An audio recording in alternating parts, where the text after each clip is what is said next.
म्हणजे तुमच्या बोलण्यावरून मला हा विषय लक्षात येतोय की त्याने त्याची पर्सनल इन्व्हेस्टमेंट आणि बिझनेस इन्व्हेस्टमेंट हे दोन्ही गोष्टी वेगवेगळ्या ठेवल्या पाहिजे.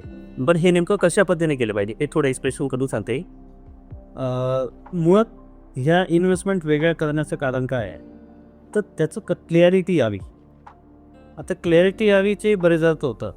म्हणजे काही लोकांना ना इन्व्हेस्टमेंट करताना भीती अशी वाटते की मला पैसा लॉक होऊन जाईल. कारण त्यांच्या डोक्यामध्ये इन्व्हेस्टमेंट म्हटलं की पॉलिसी, लाँग टर्म, म्हणजे जे लाँग टर्म आहे त्यालाच ते इन्व्हेस्टमेंट समजतात.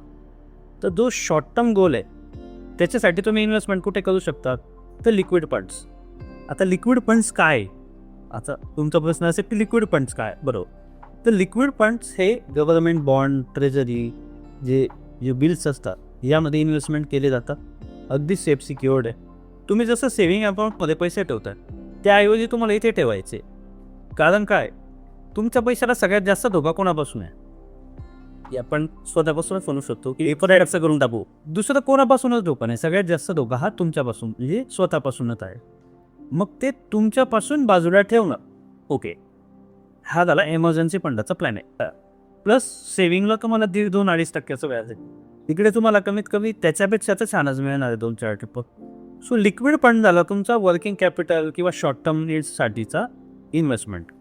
तर लिक्विड फंड पण दोन असावे, एक फॅमिलीसाठी जो पर्सनल इन्व्हेस्टमेंट आहे आणि एक बिझनेससाठी जो तुमची व्यावसायिक बिझनेससाठीची गुंतवणूक आहे. ओके, सेम लाँग टर्ममध्ये जेव्हा तुम्ही गुंतवणुका करताय तर लाँग टर्ममध्ये गुंतवणूक करताना तुम्हाला लाँग टर्म म्युच्युअल फंड्स जसं की बॅलन्स फंड्स आहे किंवा इतर कॅटेगरी आहे ज्यामध्ये इक्विटी आणि डेटचं प्रपोर्शन मिक्स केलं जातं, हे तुम्हाला मागेपेक्षा 3 ते 4% सहज उत्पन्न जास्त काढून देत आहे. आणि हे होणं का गरजेचं आहे की ज्या वेळेला तुम्ही लाँग टर्ममध्ये पैसा इन्व्हेस्ट करता सो तो कंपाऊंड पण होतोय ना, वाढला ते कंपाऊंडिंग हा वाढला पाहिजे.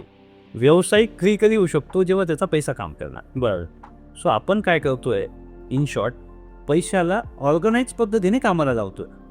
आणि फायनान्शियल प्लॅनिंग म्हणजे जे परत येतो शब्द फायनान्शियल प्लॅनिंग म्हणजे सोपा मिनिंग काय आहे, जेव्हा जितका हवा असेल त्यावेळेला तितका पैसा मिळावा भविष्यामध्ये. Yes, okay.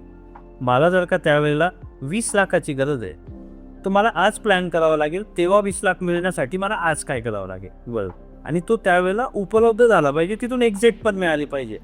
आता बरेच लोक चूक काय करतात, इन्व्हेस्टमेंटच्या नावाखाली प्रॉपर्टी घेऊन ठेवतात.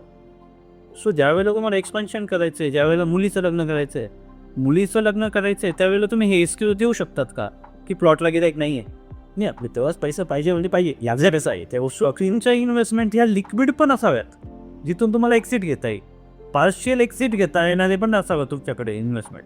म्हणजे जर तुम्हाला 1 कोटीचा प्लॉट आहे पण तुमची गरज फक्त 5 लाखाची, त्यासाठी तो प्लॉट काढण्याची गरज नको पडायला. सो याला ॲसेट अलोकेशनच्या अँगलने आपण बघू शकतो.